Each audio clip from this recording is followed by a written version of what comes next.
Schniedwind from the law office of Laura I'm sorry, Laura. The law office of Laura Schniedwind. She is one of the mentors at Caden Academy. If you are a member of Caden Academy, you can find some of her training videos that are up about how to form your company. You can take a look at, she goes over with you some of the different types of entities that you can form, how you go about doing that. And she's also offering a discount on a formation package. So if you are just at the point where you're starting to build your business, you might want to give Laura a call for some help. Today, we're going to talk to her a little bit about that, but we're really going to dive into the new manufacturing laws in California around shared manufacturing. And I think it's a really important conversation for a lot of you in this group to have. I've seen many of you posting that you're losing your space, you can't afford it, you need to find a co-op. So Laura's going to help us walk through some of the rules and regulations around doing that today. So thank you for joining us today, Laura. I'm looking forward to our conversation. Thank you for having me. And of course, my lovely co-host and producer, Jamie Cooper in Michigan. Hello, darling. How are you today? I'm doing well. Thank you for asking. You know, I love the Mondays we get to spend together, even if it's just an hour. It's my it's my QT with JC. Yeah, it's great that we get to, I mean, we live like ridiculous amount of time away from each other, but you know, it's like I get to see you. Like it's like we're hanging out every Monday at 3 o'clock Eastern. So how are things going in Michigan, Jamie? Any news? It's a shit show here, to be honest. Yeah, Michigan, it's tough right now. Everyone I'm working with, almost everyone I'm working with, is feeling really discouraged, is losing hope, and it's hard to see that. And on Thursday, the state released a bulletin saying that they're regulating CBD the same as THC, meaning they took away my legal option to use it for my son. They also, they're saying that anyone who sells CBD has to do it under an MMFLA license, the same as THC. What's going to happen when GW has this Epidiolex that they are releasing? Does this mean that now they have to have a marijuana business license? Or so it's just like, what in the world, Michigan? Like in my opinion, it's like they didn't have to take that stance. I understand why they took the stance to kind of clarify things, but they didn't have to do it that way. And they did, and it's hurting a lot of people. It's going to close a lot of doors. And I hope that they reverse their decision.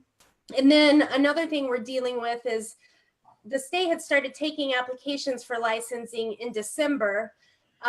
They allowed all of the existing establishments to operate under emergency rules and a temporary license until June 15th, because the state said that they would start issuing licenses by June 15th. Well, they have not issued one license. June 15th is 1 month away, and they've only done 9 pre-qualifications. So that's just step one of the 2 steps. So there's a lot going on. There's a lot of uncertainty. There's a lot of uneasiness, for those doing business, and hopefully we get things sorted out and get on a better track than we're currently on.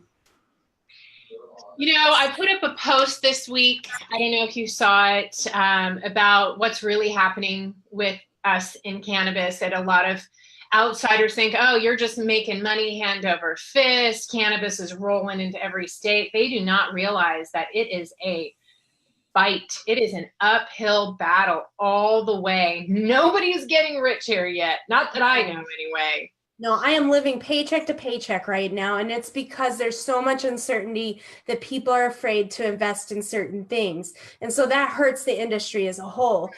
Our government, our state government, our federal government needs to get their crap together, because we're hurting and this isn't going away. Just do something finally. That's all we need. And us as people that are wanting to be a part of the industry, we need to be loud right now. We need to be loud and coming together and fighting this and trying to progress this the way it needs to.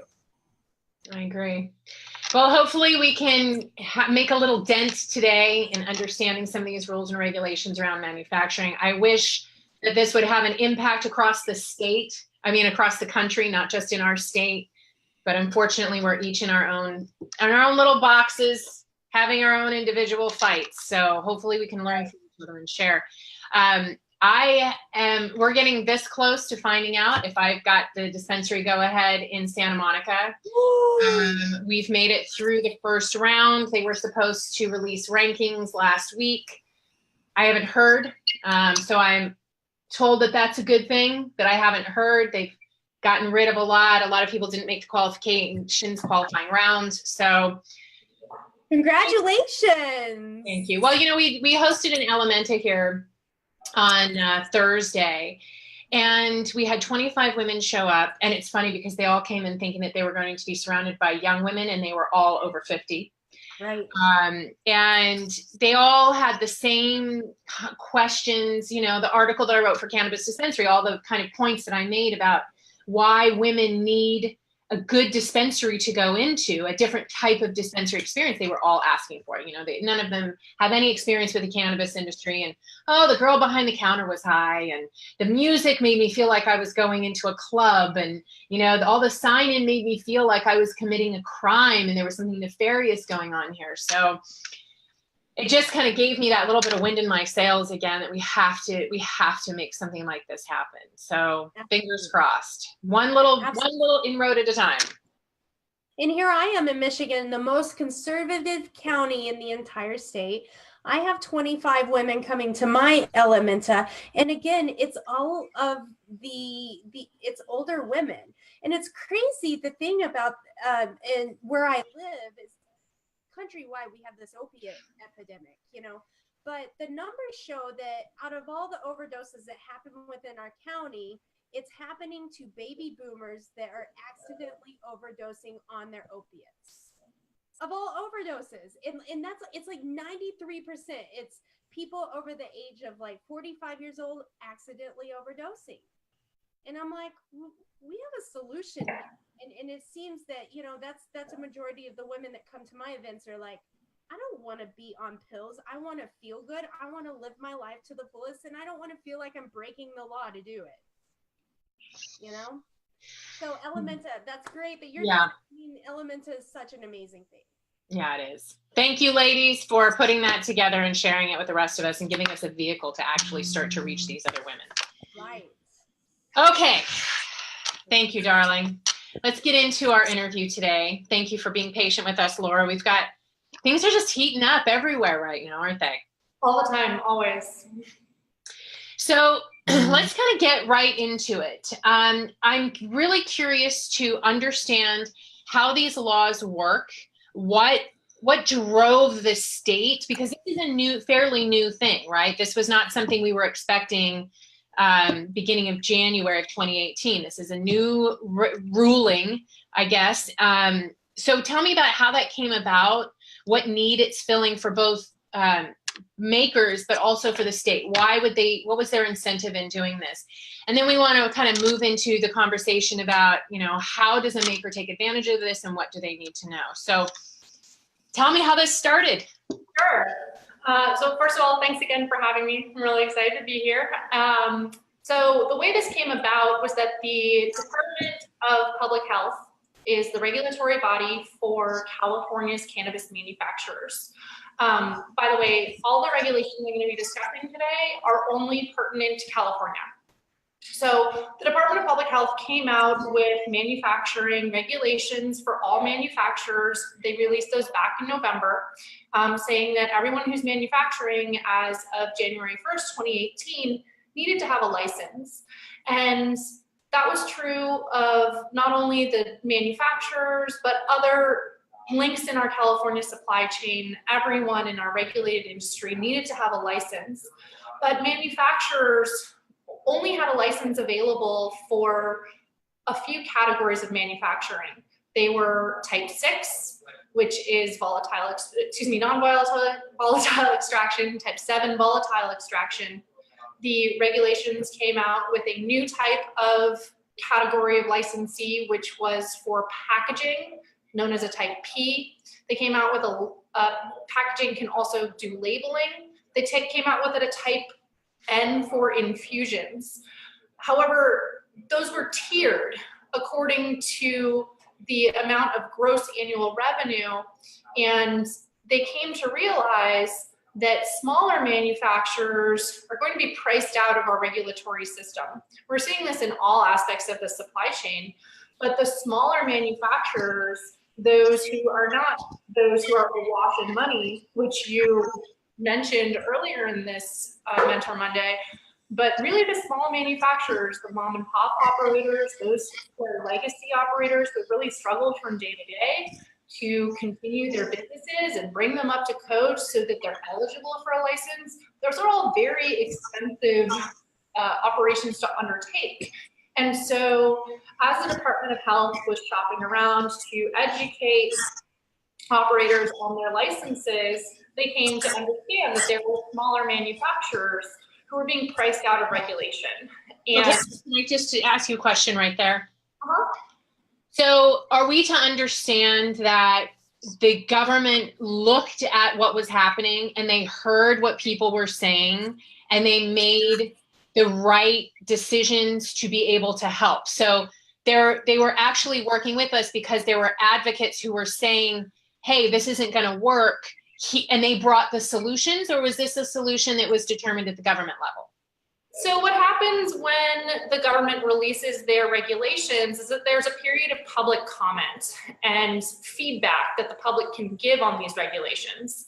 And that's exactly what happened. The regulations back in November did not include shared manufacturing, but because people submitted comment, they raised their voices. They said, hey, this is the way our industry is working. We're here to educate you on the way that we operate so that you, government, can write regulations that we're able to comply with.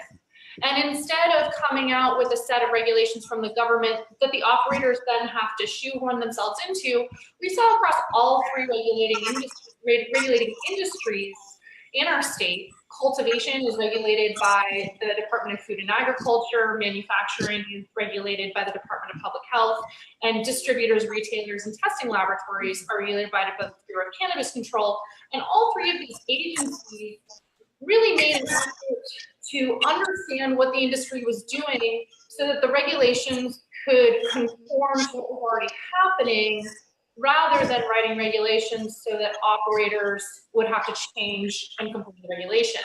Now, of course, there's give and take on both sides because California is coming out of an unregulated market. There wasn't any mandatory testing. There were a lot of concerns around pesticide contamination, worker safety, all of these things. And I think the effort was made to listen to the constituents. But then again, they didn't totally nail it. In California, we still have a very, very high percentage of operators who are still locked out of a license. So it really depends on the regulatory agency, and it depends not only on the regulators, but on the legislators. It depends on legislators at the state level and on a local level. But I would say that shared manufacturing spaces came about because the Department of Public Health listened to the feedback from our operators and from those who are interested in seeing a thriving legal industry. And they were able to move and release these regulations. These regulations were released in April. The original, and they were an addition to the existing regulations, which came out in November. And they are the only regulatory body that has issued further regulations to account for these small manufacturers. We have the Department of Food and Agriculture and also the Bureau of Cannabis Control, which do need to make significant strides to include those operations that exist today and write regulations that people can actually conform with, but they've been slow to do so. And I think a lot of them are waiting until they are required to do so with permanent regulations, not those that are just issued on an emergency basis. Okay, so let's dive into what these are. What are these regulations? How does a manufacturer go about participating in the multi-use license? Right. So the shared manufacturing license is called a Type S license. A type S license is for small business owners who may not otherwise be able to afford the build out and rent of their own manufacturing facility. The type S is only available to what are known as tier 1 or tier 2 operators within the Department of Public Health. That means that you can't have a gross annual revenue of more than $500,000. So it's not those larger operators, it's the smaller ones, under 500,000. If you exceed your annual gross revenue into a higher tier than tier 2, then you're going to need to get your own manufacturer. You can no longer share under a type S license. Furthermore, type S licensees are only able to secure a type S license if they have local authorization to do so. So again, we see again and again in California, there really is a roadblock with being able to have access to local licensure, which is set by the city or county rather than the state. The regulations that we're discussing today are state level licenses. And in order to get your state level license, you need to first have your local authorization. So we have some dear friends who are in SLO County and have basically been promised that no problem, no problem, no problem. They've got a new sheriff. He says, not in my town. And so the feeling is, you know, the local municipalities have way too much power to make these decisions and not enough education and understanding. Jamie, you just unmuted. You want to add to this? Oh, absolutely. I mean, like, this is our biggest thorn in our side in Michigan. Like, municipalities should not have this much control when they don't have the resources to make these decisions at their access. And they don't have the education, like most of the time, they don't really understand what the regulated industry looks like. And there's nobody really, unless it's those seeking licenses, they're the only ones trying to educate these people on that, really. So yeah, I think it's really difficult when the municipalities have that much control to allow or not allow. So are you finding, Laura, that a lot of the issues that your clients are facing really are at the local level, and actually the state is being much more accommodating and willing to try to work with this to help this industry get going, but it's the local municipalities that are just sabotaging it left and right? Well, so it all starts with the locals, and that it makes it really difficult to advise clients who are starting cannabis businesses who don't have a particular site identified. And that is because there are regulations around how far away a site can be from a school or from a park or a library, depending on how the local ordinance is written.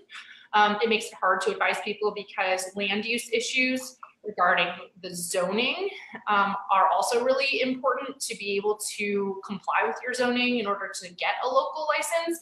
I wouldn't say that the state is being more friendly than locals, because some locals really have it together. And then again, those who seem to have it really together have very burdensome tax rates. I think that the state could do a better job of educating local jurisdictions and working with them. But I think that these are all solutions that have to come from all angles in order to really create an industry that works for everyone, because it's got to work for the government and the regulating industries. They have to feel like they have transparency and like the products that are being sold really protect consumers and are safe products. And then the operators have to be able to show that they do have those safe products. So I think that when it comes to the Department of Public Health, by putting forward these regulations that show that they want to include smaller manufacturers, it really is kind of like an olive branch of please work with us. One example that I have is for another Caden member who makes topicals, and she used to make them on her kitchen counter. She would do extractions in her home and sell topicals under cottage manufacturing laws. And that was okay in a gray regulated market and with her local jurisdiction allowing that to happen. But now that we have complete regulatory schemes where available, she would be a good example of an operator who wouldn't have gross receipts or revenue to allow her to compete with Bay Area rent prices, but she still wants to stay in business. And so she will be looking for a place to take her topicals company to conduct extractions with, and by the way, it's only particular extractions that can occur, and I'll get into that in a minute when I go over the other conditions for an S license type. But I think it's great that because the state has now put forward shared manufacturing spaces and allowed that, there is now a path forward. Okay, so let's talk about, it's interesting, I didn't realize that there was this $500,000 cap. So in a way, it discourages growth, right? So what do you do if you're a manufacturer? You get in this other location, the intention is to grow your business, and now you've hit 500,000 in gross sales. So now what do? I can't stay here, but I can't open in my local area. So what do we do? Yeah, I think the idea would be that once you hit $500,000 of annual revenue, you have more contacts or ability to secure your own space within a local jurisdiction that allows shared manufacturing. I want to go over the other limitation for the S license type so that we can be looking at this in a totality. So there are only certain activities that a type S licensee may conduct. They may only conduct infusions into food or into topicals, or they may conduct packaging and labeling. Of course, you can do infusion and packaging and labeling. But here's the really interesting part is regarding extractions. Extractions can only be made with butter or food grade oils. And furthermore, the extract or concentrate produced can only be used in that type S licensee's infused products. So in other words, if you extract oil or you have concentrates left over, you may not sell those to another licensee. And you may not sell those as standalone products. They all have to be infused into an edible or a topical. So not only is this intended just for small manufacturers, it's really intended for cottage type edible or topical products. So that is another limitation. Furthermore, if you are an S licensee, it's going to be difficult. You can't go in on a bulk purchase of THC oil, for instance. You have to, actually, wait, let me double check and make sure that's okay. I don't want to be distributing any improper information to your members. That was my understanding, but let me go back and check on that. But the point is that this is not for larger manufacturers who have higher annual revenue. This is not it is not for manufacturers who need to be in their own facility all the time, because under the S licensee type, there's a primary manufacturer who has a type 6 or 7 license and who then registers with the Department of Public Health to become a primary licensee. Then the type S licensee will apply as a type S licensee under the primary licensee. And there needs to be a schedule of occupancy where only the S-type licensee can occupy that manufacturing facility. The primary licensee can't be present while they're there. So why are they setting things up like this? What is the rationale? I think the rationale is that they want to have a very clear path for contaminants and food safety. They don't want to have, if there is more than one person occupying that space, they want to be able to squarely place the blame on this is the licensee that is causing the problem with the contaminated food or the use of certain products. And so there needs to be a complete separation regarding occupancy. So that's another challenge in seeking out a primary licensee to provide you with space, is that primary licensee has to be willing to say, okay, I'm not going to be here on Thursdays from 4 p.m. to 10 p.m. They have to be able to give up their space. Likewise, the S licensee needs to be able to work with the primary licensee to establish a schedule that works for them. If they're only coming in on the third Thursday, well, is that enough money or is that enough time for them to meet production levels for their product and fulfill orders? How is that really going to work? So it needs to be there. It really is intended only for small manufacturers. And of course, a licensee may not conduct their own extractions by a method other than with butter or food grade oils. So it is very, very narrow. And why the narrowness of that last piece? Why only those two steps? I think, I mean, you'd have to ask the manufacturers, but I think, or excuse me, you'd have to ask the regulators. They probably have a concern regarding chemical extractions. Probably the sophisticated extraction machinery could cause liability issues regarding air quality, combustion issues, so forth. Regulations can be tough, but you know, when it sounds like they really are looking out for the public's interest. That's true. That's true. They really are. They all, and I know that because I've heard the regulators speak, and they say that over and over again, is public safety is their primary concern. And you ask, why are these packaging requirements like that? And well, they really want to keep it out of the hands of children. The other considerations for a primary licensee, besides number one, I'll just go over the primary licensee. It is, again, you have to be a type 7 volatile extraction, type 6 non-volatile extraction, or a type N for infusion licensee that you already hold from the Department of Public Health. You must have a designated and secure storage space for exclusive use by the S licensee. Designated and secure could be a locked cabinet that's immovable. It could also be a small closet room. It's up to you to define that in your registration as a primary licensee. And it is okay to stack various S licensees under one primary licensee. But again, they each must have their own secured storage space. And furthermore, only one licensee may use the shared space at a time.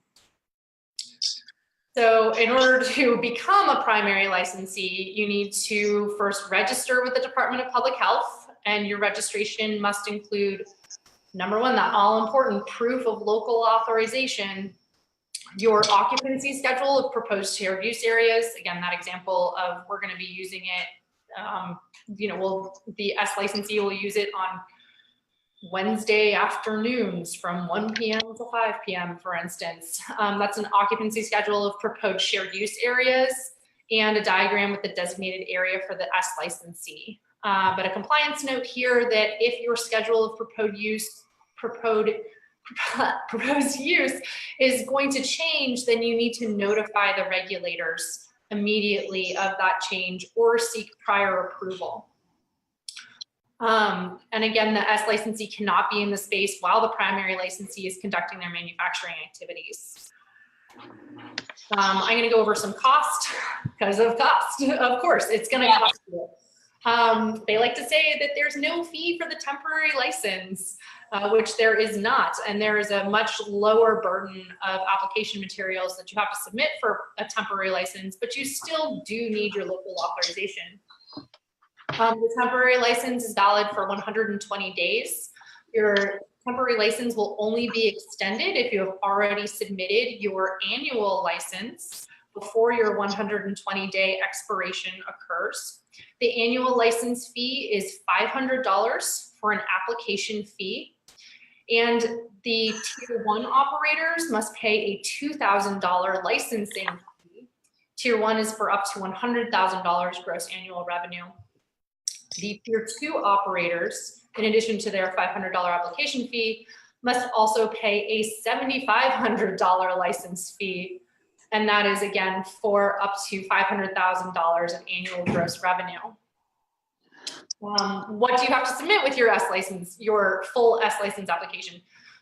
You have to submit the same information that's required for all manufacturing license types from the DPH, again, the Department of Public Health. And for those who like code sections, like me. That is section 40128 of the regulations, which have the full requirements for an applicant's application package. And additionally, you have to submit a use agreement between the primary and S-type licensee, which will have the allocation of the responsibility for compliance, like who maintains the security devices, who monitors for fire, who monitors equipment and services, and who has liability for theft or violations. Again, we see here a focus on product safety and worker safety and keeping it away from children. Wow. Yeah, So I have more to tell you about compliance requirements and special considerations, but I know that we're at the 12:30 mark. Let's see if we have questions. I've got a question for you, and then we'll come back to that. So up to now, we've been talking about license types, cost of licenses, limitations around licenses. Jamie, do we have any questions about any of this? let me look right now.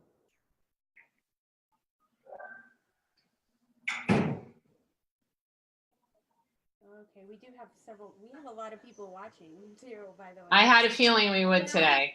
This is a hot topic. This is really, you know, we're seeing a lot of women in this group throwing their hands up going, I don't know what to do. Right. And that's why we have this group, right? Mm-hmm. You know, no questions, but Donna is saying that we have to keep pushing and fighting. And yeah, there's no questions though, but ladies, if you have any questions at all, even if you're not joining us for this live broadcast right now, this is available to watch later on. If you have any questions, please post them in the comments and we will try our best to get those answered. Yes, we will. And we'll be tagging Laura so that she can answer them. Okay, before we move on to compliance, what are we looking at? So let's use the member that you're working with now who has a topical solution. If they want to start manufacturing under one of these licenses, what are they looking at financially just to get in there, just to be accepted? Right. It is so hard for me to answer that question because it depends on the local jurisdiction. And if you're looking at licensing in the Bay Area, the square footage is insane. It's more than $4 a square foot. And so, yeah, or $420. So it's really hard to. $420 per Okay, it's $4.20. That's how much it is. No, it's really, it's astronomical. And so advising people on how much they're going to be spending with compliant packaging and updating every single package they have to be child-proof to 5 years, meet the labeling requirements, be able to have special peel-away labels so you can have all of the required information in all caps and the special symbol.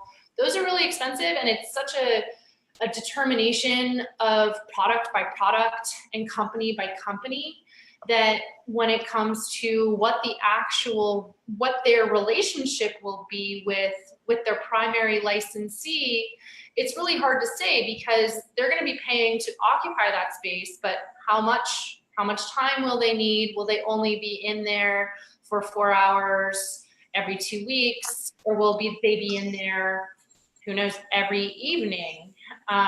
So it's hard to tell, but I don't recommend that anybody undertake a cannabis business with less than $50,000. And even that, you need to be looking at what your financing is and lining up additional investment because it goes real quick, as I'm sure everybody here is aware of.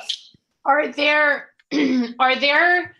caps or regulations around what the license holder can charge the licensees? Or is this, if I have a shared use facility, am I free to charge whatever I want? That's exactly it. There are no guidelines right now around how much a primary licensee can charge their S licensee.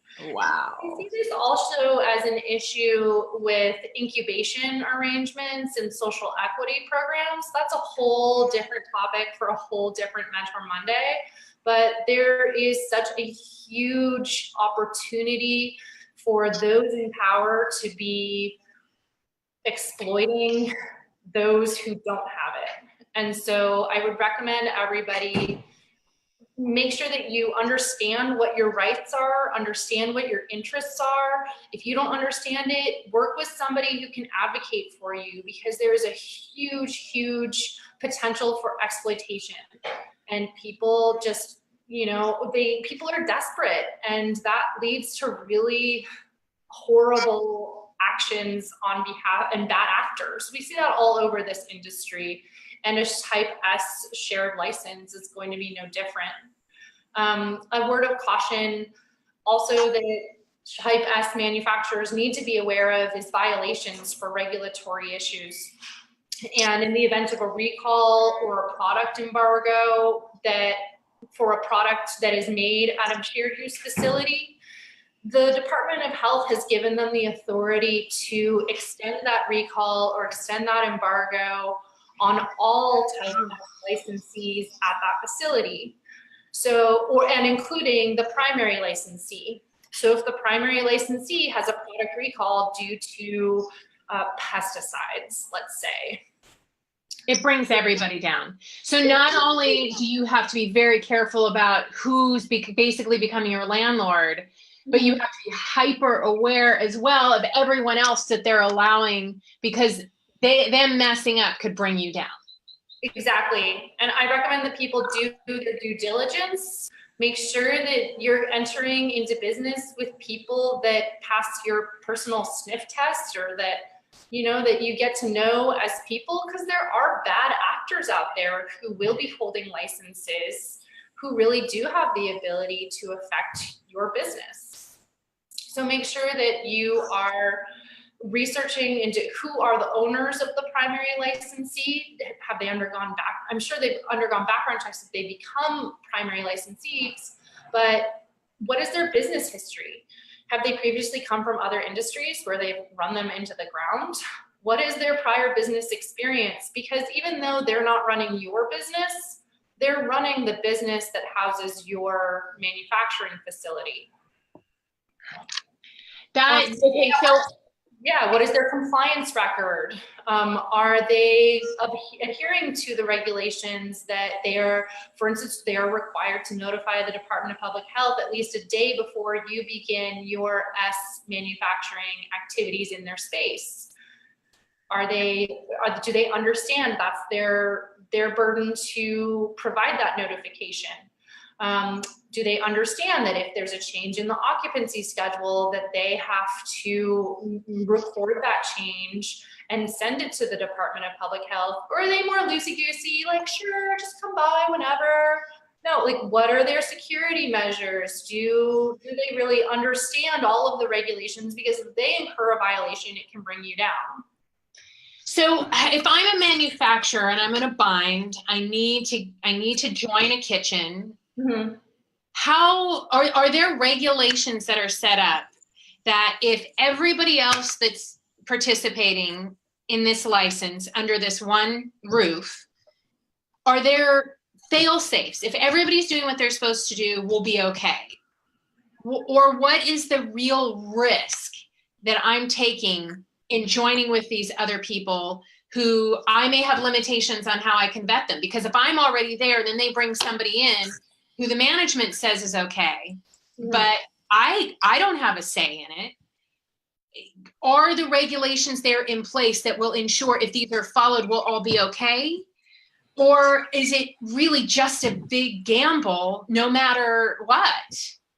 So the regulations, like we've said, are written in a way to protect consumers, to protect workers, to protect children. And that means that it is left to a vehicle of contract between the primary licensee and the shared licensee.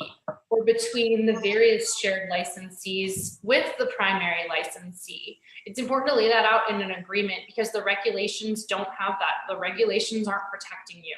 And if you're going to try and limit your liability in any way, which I do recommend, it's important to put that down into an agreement and have it written. Put it into your contract. It's like a landlord agreement. This is what my limitation of liability is. These are my rights as a shared manufacturing operator. Could you write into your contract that prior to the primary licensee bringing in an additional S licensee, do you get to have a right of refusal? Do you have to pay for that right of refusal? What do you give up to get that right of refusal? Or maybe you have a relationship that you already get that right of refusal. I think that, for instance, if you have a chocolate maker who's coming in to use the facilities to make artisanal chocolate on one day, but then the schedule turns around and another artisanal chocolate maker comes in right after you.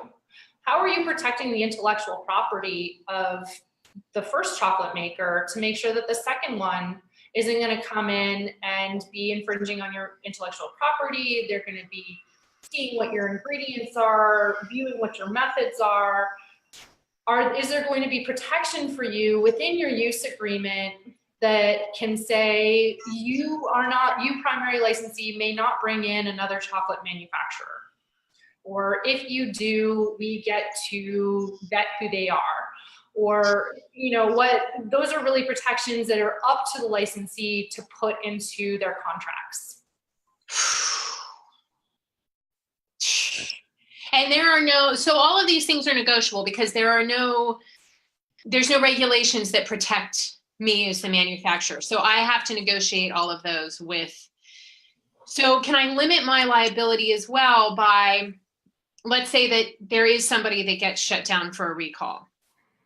How can I protect myself in that situation with both the landlord and the state of California? Because is it the BCC that is monitoring all of this?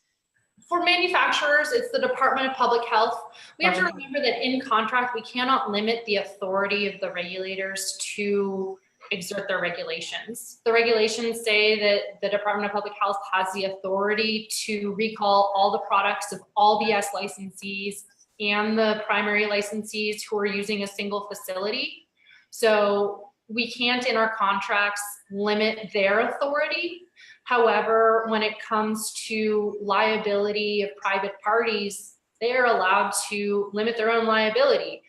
We see in contracts all the time that the monetary damages due to a party are limited to the amount of money exchanged under the contract. So it's going to be important to put into your contract what your own damages are, what your representations and warranties are. It's also important to note what representations and warranties are not in your contract. What is not there can often be as important as what is there. So it's up to the private parties to make sure that they negotiate that and put it into their private agreement. And by the way, that use agreement will be submitted to the authorities when you apply for your license, but the regulators don't have the authority over that contract itself when it comes to the terms regarding liability. They just want to know what your agreement is, so when they go in, if they have to, they understand the relationships with everyone. I'm sorry to kind of hammering this. I know you want to kind of get into the compliance issues, but this is really scary for me to think about all of these women kind of putting themselves in these really vulnerable situations. Exactly. Because we can lose everything because of someone else's errors. Is there anything that we can do to shore things up with the Department of Health in a way that would protect us should something like this happen? I mean, immaculate record keeping, making sure that all of our test scores, that we take pictures of everything, what can we do to mitigate our own risk in that situation personally? I think understanding the regulations and being fully compliant and transparent to show that you are being compliant is very important to be welcoming the regulators with open arms is a hard thing to do as an operator. But one of my favorite quotes when it comes to all of the cannabis industry and all of their transitions into licensing is a Foucault quote, which is, "With inclusion comes regulation." And if we're going to be included as a licensed, legitimate industry, that means that we're going to be regulated, because it's the regulations that make the government feel comfortable with allowing this very scary, dangerous plant to be a part of our society. And those are all changes that everybody within this Caden group and outside of it are all trying very hard in this fight to change. But unfortunately, if we're going to be a regulated industry and we're going to be included as a legitimate industry, we need to be able to be operators and be players that are playing by the book. And it's hard. It's really hard, especially when the book is written in a way that's against you. Wow. All right, ladies, if you're going to enter into this, get yourself a really good attorney who can help you write good agreements and develop a good relationship with the Department of Health. Keep your stuff clean, well documented, tested, be transparent with them. And let me just clarify that so let's say this happens, you're in a shared situation, somebody has a product recall, somebody is found in violation. It doesn't necessarily mean that automatically everybody gets shut down. It means that the Department of Health has the discretion and the right to do so. So that's right, Laura? Yeah, that's right. So if you are keeping your nose clean, and your documentation up to snuff, and you've got a good relationship with the Department of Health, it doesn't necessarily mean you're going to go down with the ship if you do those right things. It's no guarantee, but at least you can try to mitigate your risk by doing these things. Right. Okay. Yeah. Sanitation records at the end of every shift that you spend at that facility. You have a check mark. You have an initial point. I sanitize the floor. Here are our records for purchasing our, chemicals for wop miping. That is when you are mopping and wiping at the same time. I just made that up. Nice one. Because sometimes when I haven't had lunch, I start to mix words up. But anyway, nitty gritty details, keeping records of those details. Who was the one to wipe up the floor? Training your employees on the use of sterilizing equipment and on using gloves and on purchasing packaging that comes with a guarantee that it already is free of contaminants. See, there I go, needing a sandwich. But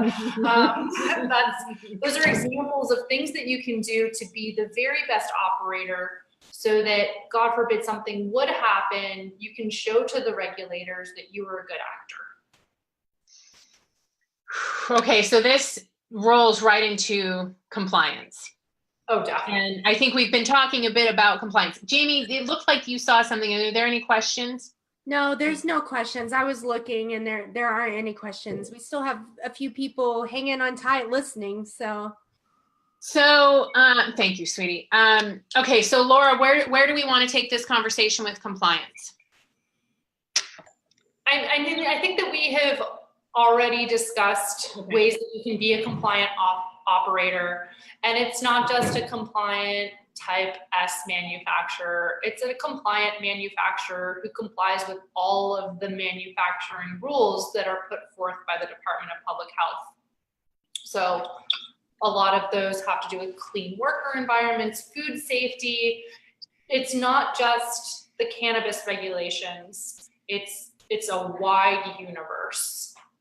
And also, I'd say not only food safety and handling, but employer-employee relationships, making sure that you're meeting OSHA standards for food safety, and workers who are working in the food industry. If you're using knives, you have proper knife safety. You have proper protective equipment.